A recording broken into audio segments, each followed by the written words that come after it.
mental ability to make a choice. That's what makes us human, I think. Free will is what we think we're doing when we choose. Free will is being able to choose exactly what you want to do, when you want to do it, within the realms of responsibility and within the boundaries and borders. It's one of the greatest gifts that God has given us. Free will is knowing that you're exactly where you need to be and realizing how to get to the places you need to go. You see, that question is such an important question because that's the difference. That's whether you're going to be a hero, whether you're going to help mankind, whether you're going to be a great human being, or you're going to be a drunk or an evil machiner. It's all in the free will. Everybody knows that. And then they don't bother to find out what the heck is free will. It has something to do with good and evil because that's the result. Either you're going to be a good man or an evil man according to what you use your free will. But who in the world chooses to do evil? There might be some weirdos out there, but you ask all your friends and everybody that you know, did you ever say, you got an evil deed for me to do today? Yeah? And we know that we do good, we'll die to do good, because it's the right thing to do. You got to do the right thing. What can I do? I'm stuck with it, whether we like it or not. Good is the lack of evil. Good is righteousness. A lot of different people have different definitions. Different cultures have different definitions of good. Something that doesn't hurt others. A really large spoon and a pint of Ben & Jerry's peppermint cookie Oreo cream ice cream. Good is Haagen-Dazs cookies and cream ice cream. Good is a baby being born into the world. Evil is something we should keep away from. When someone chooses to be bad purposefully. When you see someone's in trouble and you need to help him, he needs help, but you don't help him. Evil is distraction. Evil is negative intention, harmful intention. Since I don't really believe in true evil, I don't think there are truly evil people in the world. I think that there are a lot of sickos in the world, though. Another evil would be Hitler, whose sole purpose was to torture and kill people just because who they are. That's evil. I don't think anyone on the psychological makeup is 100% evil. Even Hitler liked dogs. Yes, I think there's a lot of evil people in this world. But that everybody has free will, and so a person is able to make something better of himself and change. I can't think of something truly evil right now. I'm in a good mood. So where is free will? Now remember, if you have free will, when do you use it? It's not when you have a terrible temptation, like to stick it out in bed and say, the heck with the world, or maybe make an end of it all. It's a constant temptation, good or evil. So what is the temptations? In Judaism, in our Torah, it's amazing. The definition of free will is to choose between life and death. Now the Torah isn't a dictionary. The Torah teaches us by usage. In all of the 5 books of Moses, there's only one place where it says to choose. And that is where it says, I put before you today, look, see, be aware. I put before you today good and evil, life and death, a blessing and a curse. Choose to live so that you may live. So choose life over death. That is what free will is about. You say, that's ridiculous. The evil people, don't want to die. You know, a man that everybody will agree is an evil man, everybody agrees he's an evil man, is Idi Amin, if you remember the guy. He was an evil man. He would torture people for his entertainment. I mean, this guy was bad. But everybody knows that man, Idi Amin, had a genius for survival.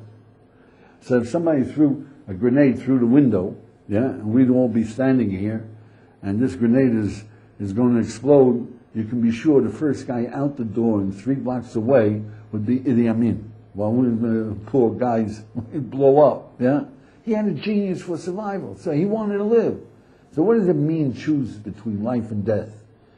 So in order to understand this, you go to the extreme. And the extreme is a suicide. What is the motivation of a suicide? Why is it that he's taking his life? The guy loses $50 million in the stock market, and he's going to jump. So you say, wait, well, one moment, can we get a statement from you? You know, the television crew is there, and everybody, he's going to wait, set up your cameras, okay, I'll get my last interview, come on, hurry up. You say, why are you going to jump? You lost $30 million, $50 million.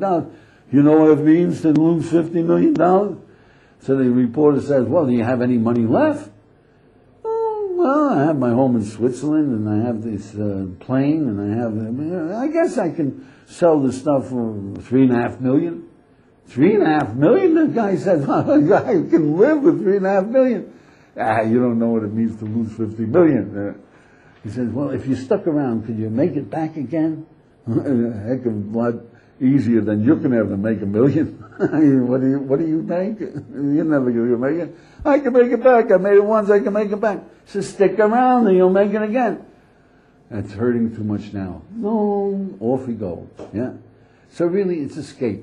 Once you understand the motivation for death is escape, now we understand what the Torah is telling us. You know, the drug addict, what is he looking for? Escape. Get out of it. The dead drunk, the guy who drinks himself into a dead stupor, what's he looking for? Escape. You know, the couch potato, in America they call him couch potato. He comes home, puts on the television, dong. What's he looking for? Escape. He doesn't know how to live. He doesn't know how to get pleasure. They're all escaping. You lose your temper, you're escaping. When I want to escape life, I go to sleep. When I want to escape reality, I normally like hiking, like up a mountain and just seeing beauty. I read a book, listen to music, read a book, or go outside. Or play my game on my cell phone. When I want to escape life and reality, I go into my bed and read a book. The answers for publication are read or watch TV. That's my business. There are many means to escape. Stuff that I'd rather not go into on camera. So the first level of free will is don't escape, think. That's life. Think, what is my pleasure? What am I doing? Where am I going? What's life about? Did you ever pause a moment and say to yourself, what difference does it all make? And it scares the life out of you. Don't be scared. You're coming alive. What difference does it all make? Where are you going? What difference does it all make? I often think, eat, drink, and be merry, for tomorrow we die. Maybe there is no difference, but I sometimes do think there is a difference. I often ask, what difference does it make? Why? What's this all for? What are we doing here? I ask myself that question like on a regular basis, but I pretty much try to avoid it as much as I can, as well I think most people do, just because most people can't handle answering that question. Just times when everything seems to be going wrong, like the dogs destroyed the house, you're out of money, you don't know what you're doing. The main problem I have is direction, where I'm going with my life. What do I want to do? Who do I want to become? I never really thought about it. Usually after that kind of question, I usually get a hold of myself and get a grip on reality and say, it does make a difference because I'm alive and living my life. Ultimately, the fact that it doesn't make any difference is where the real difference comes. The only real change you'll make is in your own personal experience. And ultimately, that's what's the most important. So,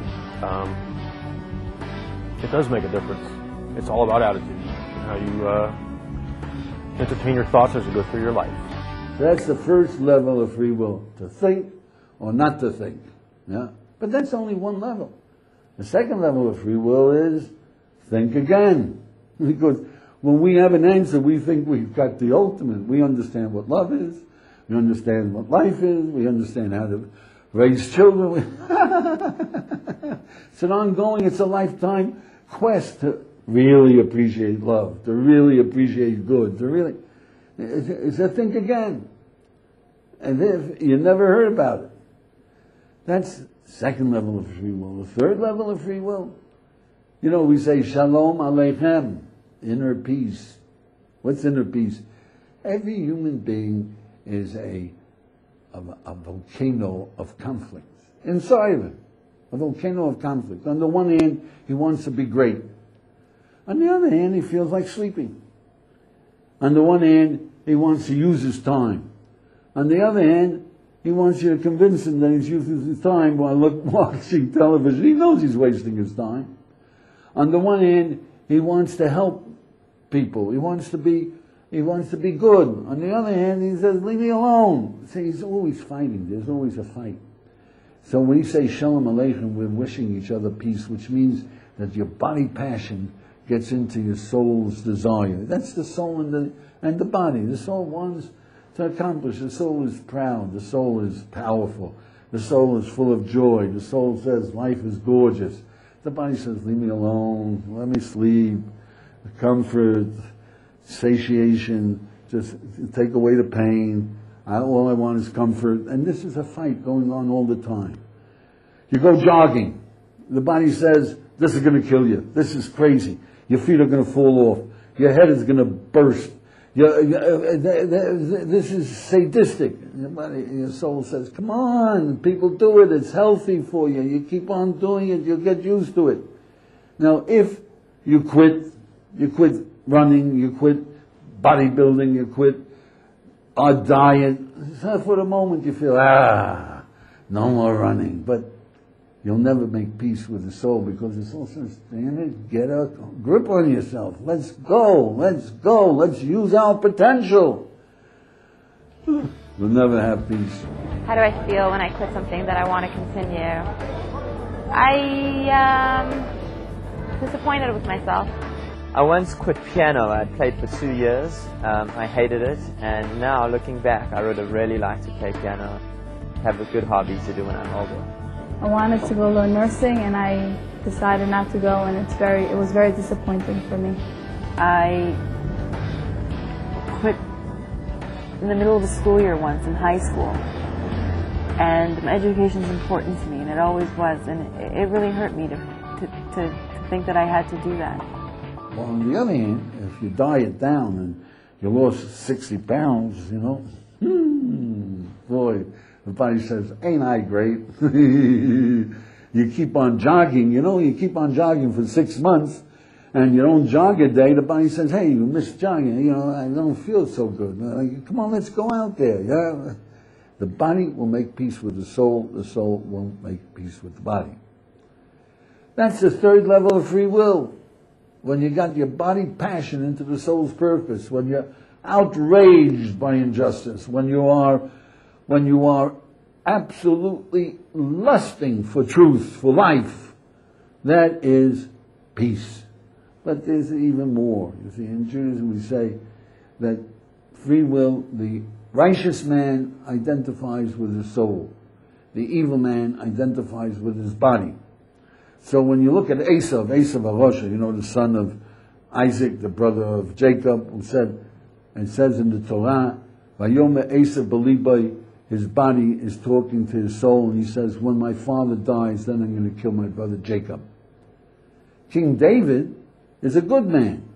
So King David says to his body. So the rabbis say, the righteous man identifies with his soul. The evil man identifies with his body. The Beinoni, that's us, the schizophrenics, we confuse. We identify with our soul for a moment, we identify with the body. My body tells me to eat fattening stuff.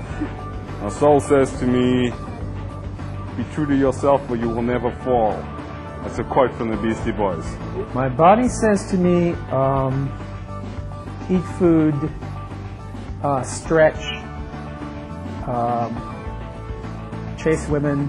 My body always says to me, I'm so hungry, I'm tired, I need some more food. My body tells me to go to sleep. My body says to me, I need to go to the toilet, I need to do other stuff, maybe naughty stuff occasionally. My body says to me that I should currently be going to gym. My body says to me, stop, and my soul says, My soul says to me that there's not enough spirituality in my life, and I need to devote my entire life to my spirituality. My soul tells me to wake up. Have you ever read Chicken Soup for the Soul? That's what my soul says. So the good man fights never to identify with his body. So when he says, I'm so tired, I can't study anymore, I can't stay awake, I have to go to bed. He says, my body says, I'm so tired. My body says, it is so tired. It can't function anymore, it's going to faint. It has to go to bed. Now, should I believe that notorious liar? How many times did it fool me? Yeah?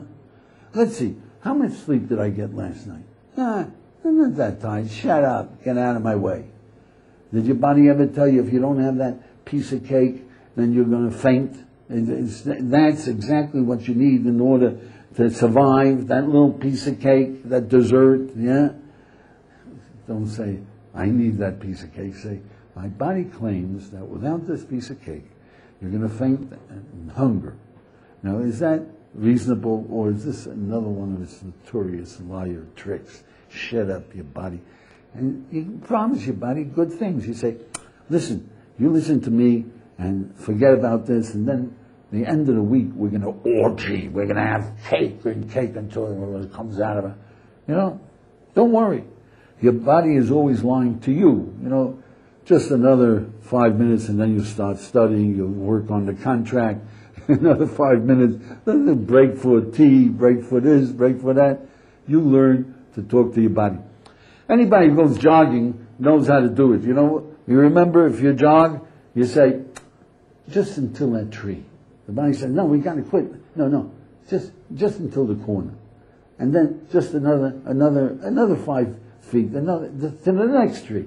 And the body goes along. So you got to learn how to talk to your body, identify with your soul, and then you're free. Then you're a man.